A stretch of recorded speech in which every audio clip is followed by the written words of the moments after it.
Curso de Educação Mediúnica, Livro 1, com Tatiana Benites, baseado nos livros da Federação Espírita do Estado de São Paulo, FEESP. Olá, seja muito bem-vindo mais uma vez ao nosso curso de Educação Mediúnica, Livro 1, e nós estamos na 19ª aula.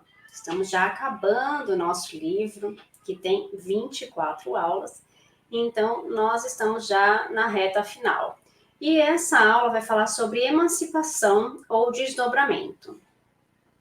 A ciência humana ainda não sabe qual o poder que entorpece a mente para o sono, nem sabe quais as leis que o regulam.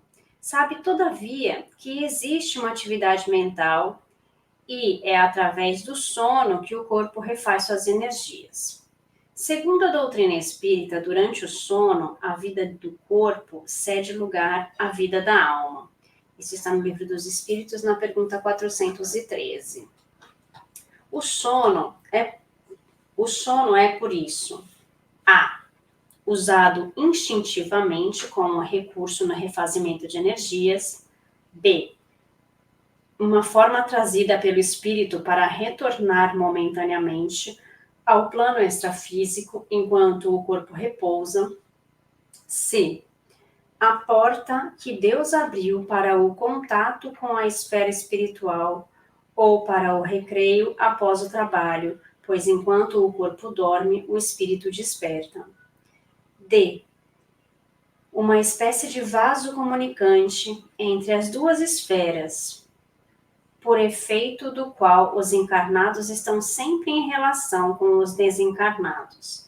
E é isso o que faz com que os espíritos superiores consintam, sem muita repulsa, em encarnar-se. Isso está no Livro dos Espíritos, nas perguntas 400 até a 418. O sonho, segundo Spencer e Bozano, está em Herculano Pires, no livro O Espírito e o Tempo, marca no homem a origem sensória da crença na sobrevivência, quando o selvagem, sentindo-se liberto do corpo e em lugar diverso, e ainda quando, através dos sonhos premonitórios, percebe com antecedência um acontecimento futuro. Segundo concepções antigas, os sonhos muitas vezes foram considerados como visões proféticas e reveladoras do futuro, pelos quais os homens entravam em relação com os deuses ou demônios. Outras vezes perdiam-se em diferentes interpretações ligadas a superstições, crendices, astrologia, numerologia e etc. A simbologia dos sonhos decorre da imaginação e da ignorância dos homens sobre causas determinantes dos sonhos. Ainda hoje, existem muitas pessoas sendo enganadas porque se comprazem com estas veleidades na busca de riqueza fácil, de honras e paixões, tornando-se joguetes nas mãos de pessoas insensatas ou espíritos levianos, zombeteiros e obsessores. Para os psicanalistas, tudo o que existe no mundo mental provém da experiência de uma única vida. Tudo permanece na memória. O que está no inconsciente aflora nos sonhos, que são uma manifestação instintiva ou um mecanismo que traz esse conteúdo à lembrança.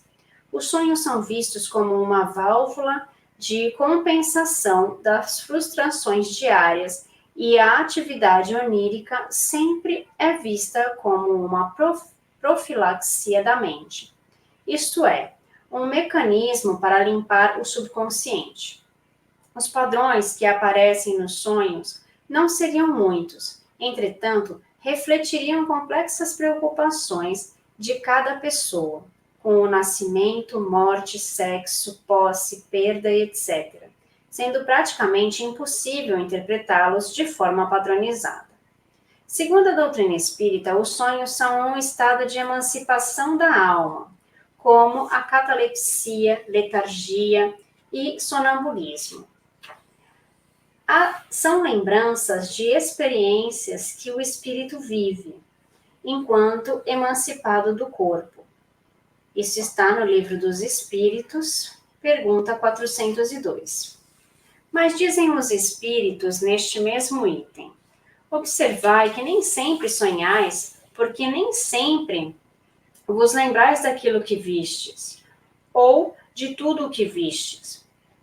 Isso porque não tendes a vossa alma em todo o seu desenvolvimento.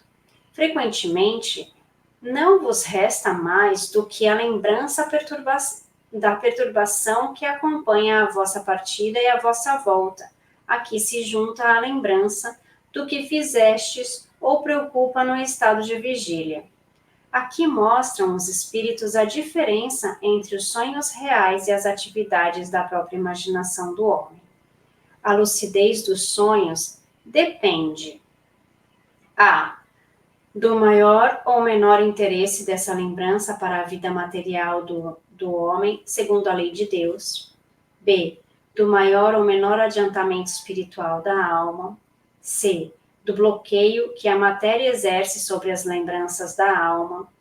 O corpo, sendo de matéria pesada e grosseira, dificilmente conserva as impressões recebidas pelo espírito, mesmo porque o espírito não as percebeu pelos órgãos do corpo. Livro dos Espíritos, pergunta 403. D. Da maior ou menor atenção que o homem dá aos seus próprios sonhos. Os sonhos não são verdadeiros como entendem os ledores de sorte, mas são verdadeiros no sentido de apresentarem imagens reais para o espírito, embora frequentemente não tenham relação com o que se passa na vida corpórea. Isso está no Livro dos Espíritos, pergunta 404. É um estado de sonambulismo imperfeito. Isso está na pergunta 425. Porquanto a alma emancipada recebe imperfeitamente as impressões produzidas pelos objetos ou pelas causas exteriores. Diz André Luiz em Os Mensageiros: com a maioria dos irmãos encarnados, o sono apenas reflete as perturbações fisiológicas ou sentimentais a que se entregam. Entretanto, existe grande número de pessoas que, com mais ou menos precisão, estão aptas a desenvolver este intercâmbio espiritual. Neste intercâmbio, durante o sono, o homem pode ter boas relações em estudos educativos, tratamentos espirituais, boa conversação, trabalho produtivo, ou pode também ter relações maléficas, obsessões inferiores, perseguições persistentes, vampirismo destruidor, ociosidade e tentações diversas. Diz ainda André Luiz, nos Mensageiros, no capítulo 38, que ainda são poucos relativamente os irmãos que sabem dormir para o bem. Se o homem soubesse dormir para o bem, teria muitas oportunidades para estudar e trabalhar durante o sono, na esfera espiritual. Narra também André Luiz, em Missionários da Luz, no capítulo 8, o exemplo de uma escola no plano espiritual, onde havia cerca de 300 alunos encarnados matriculados, mas com um comparecimento constante de apenas 32 alunos. Informa que a maioria dos faltosos se deixava levar por seduções comuns decorrentes da natureza animal, e ainda a lembrança do aprendizado variava de alma para alma, de acordo com a evolução de cada uma. Quando o homem dorme, sua alma procura o convívio de espíritos afins, como, aliás, acontece com o próprio homem, de acordo com a lei da sintonia. A criatura consciente, seja onde for no universo, apenas assimilará as influências a que se afeiçoe. Isso está no livro Mecanismos da Mediunidade, capítulo 17, de André Luiz. Daí a importância da reforma íntima, como correção de vícios, de defeitos da personalidade humana. Sabendo o homem que passa em torno de 1/3 da vida na Terra dormindo, deve esforçar-se para dormir o bem, aproveitando-se, portanto, das lições doutrinárias para fazer um aprendizado integral, aumentando suas possibilidades espirituais através desse intercâmbio durante o sonho. Em Evolução em Dois Mundos, capítulo 17, André Luiz ensina: ansiando livrar-se da fadiga, após determinada cota de tempo no esforço da vigília diária, e por isso mesmo, entregue ao relaxamento muscular, o homem operante e indagador adormecia com a ideia fixa a serviços de sua predileção. Amadurecido para pensar e lançando em si a substância de seus propósitos mais íntimos, ensaiou pouco a pouco, tal como aprendera vagarosamente, o desprendimento parcial do corpo sutil durante o sono, desenfaixando-o do veículo de matéria mais densa, embora sustentando-o ligado a ele, por laços fluídicos magnéticos, a se dilatarem levemente dos plexos e com mais segurança da fossa romboide. Encetando o processo de sonolência com as reações motoras empobrecidas e impondo mecanicamente a si mesmo o descanso temporário no auxílio às células fatigadas de tensão, isto desde as eras remotas em que o pensamento se lhe articulou com fluência e continuidade. Permanece a mente através do corpo espiritual, na maioria das vezes, justaposta ao veículo físico, à guisa de um cavaleiro que repousa ao pé do animal de que necessita para a travessia de grande região em complicada viagem, dando-lhe ensejo a recuperação e pastagens. Enquanto ele se recolhe ao próprio íntimo, ensimesmando-se para refletir ou imaginar de continuidade com os seus problemas e inquietações, necessidades e desejos. Desta forma, aliviando o controle sobre as células que as servem no corpo carnal, a mente se volta no sono para o refúgio da mesma, plasmando na onda constante de suas próprias ideias as imagens com que se compraz nos sonhos agradáveis, em que saca da memória a essência de seus próprios desejos, retemperando-se na antecipada contemplação dos painéis ou situações que almeja concretizar. Continua André Luiz. Dessa posição de espectador à função de agente, existe apenas um passo: o pensamento contínuo, um fluxo insopitável, desloca-lhe a organização celular perispiritual, a maneira de córrego que, em sua passagem, desarticula da gleba em que se desliza todo um rosário de seixos. E assim, como os seixos soltos seguem a direção da corrente, lapidando-se no curso dos dias, o corpo espiritual acompanha, de início, o impulso da corrente mental que por ele atravessa, conscientizando-se muito vagarosamente no sono que lhe propicia meia libertação. Uau, olha que legal isso sobre os sonhos, né? Que tanta gente se preocupa tanto na interpretação, né, dos sonhos, o que significa o que eu sonhei, o que significa sonhar com tal pessoa, o que significa sonhar com tal situação. E aí a gente tem aqui algumas explicações, né, que muitas coisas, sim, vêm do nosso subconsciente, das nossas preocupações, dos nossos desejos, né, e que a gente precisa aprender a dormir no bem. Olha só que interessante isso, né? Primeiro, a gente precisa aprender a dormir, né? A gente precisa conseguir relaxar nossa mente, relaxar o nosso corpo, precisa ter as horas necessárias de sono para que a gente fique bem, e a gente precisa se preparar para esse momento, né? Então, fazer a nossa oração, nos ligar com o plano espiritual, para que a gente consiga estar no bem, né? No dormir com o bem. Para que a gente consiga se ligar com essas energias melhores para o nosso sono ser um sono, além de reparador e restaurador para o nosso corpo físico, para a nossa mente, para que a gente vá para um local bom, que o nosso perispírito vá para um local bom, onde a gente possa aprender ou trabalhar e que a gente consiga voltar com o corpo descansado e com a mente também descansada. Embora muitas vezes a gente não lembre dos nossos sonhos, aqui como ele fala, né?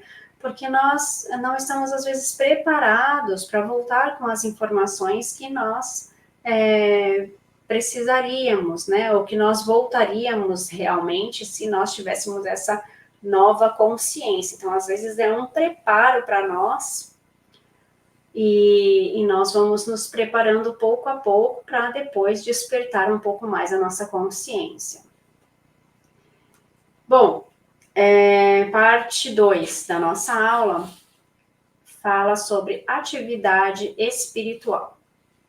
A atividade do espírito é incessante, seja na vigília, seja durante o sono.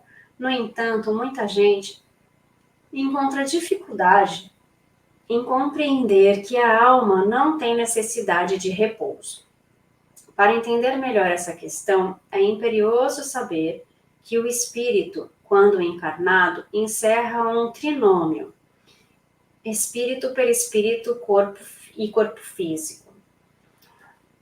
O descanso é indispensável para o corpo físico, com o objetivo de restaurar as energias perdidas pela exaustão e pelo enfraquecimento orgânico.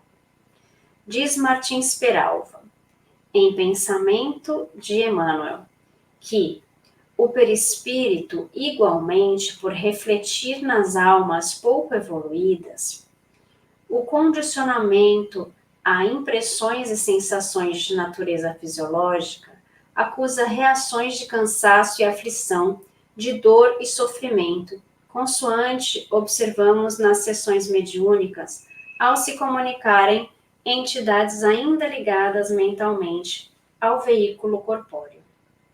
Além da referência dos espíritos a Allan Kardec, a literatura de André Luiz comprova a necessidade do descanso perispiritual, que se reflete, inclusive, em sua densidade e coloração. Kardec perguntou aos espíritos se durante o sono a alma repousa como o corpo, e recebeu como resposta um não, porquanto o espírito jamais está inativo.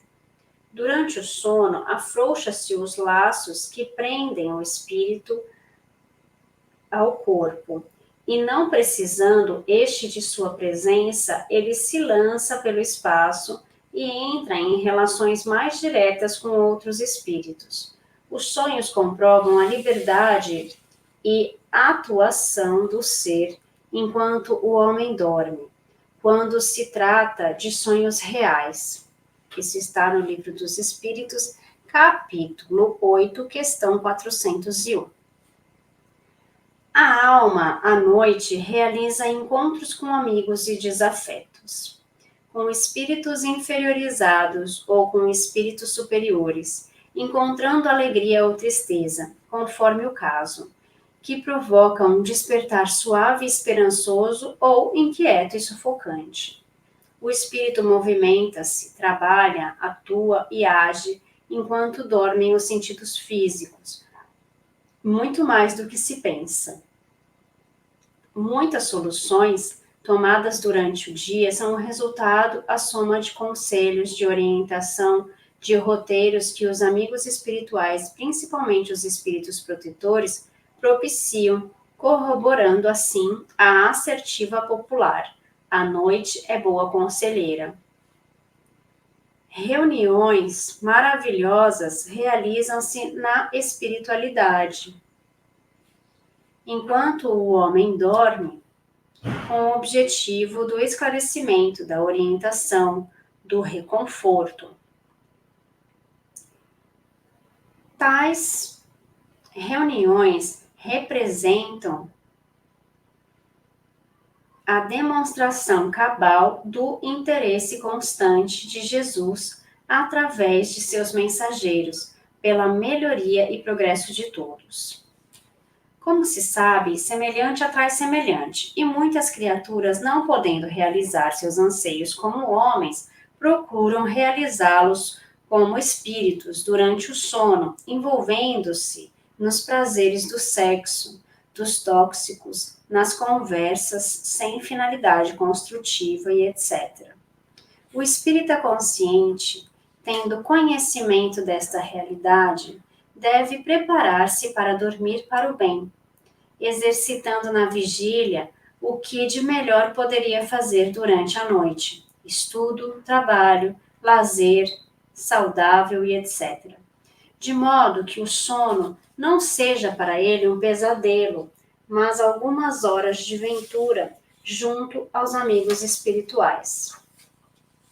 É isso, né, gente? A gente precisa aprender a dormir para o bem, já que a gente sabe que, como espírito, nós vamos aprender, nós vamos nos ligar com os espíritos que estão na mesma faixa vibratória que nós, e isso pode ser bom ou pode ser ruim, porque vai depender da nossa faixa vibratória, vai depender de como nós estamos ali naquele momento. Então, a gente a ficar bem. Nós precisamos nos autoconhecer para equilibrar os nossos sentimentos, as nossas emoções, e assim dormir bem. Nos ligarmos com as emoções boas, com os espíritos na mesma sintonia que nós, que sejam bons, né? De preferência, para que a gente, assim, acorde bem, tenha um dia melhor. E como ele fala aqui, muitas das nossas ações no nosso dia são resultados dos nossos encontros, dos nossos sonhos. Então, olha só, às vezes nós somos muito ajudados durante a nossa noite, no nosso sono, né, nos nossos sonhos. E muitas vezes a gente não se lembra, mas isso está registrado no nosso perispírito. Então, isso vem para nós em forma de intuições, em forma de vontade, e a gente acaba mudando o nosso rumo por causa desses encontros que nós tivemos durante a nossa noite. Fica aí a reflexão para a gente dormir bem, né, gente? Fique com Deus, até mais, até a próxima semana, e a gente se vê no próximo estudo. Curso de Educação Mediúnica, Livro 1, com Tatiana Benites, baseado nos livros da Federação Espírita do Estado de São Paulo, FEESP.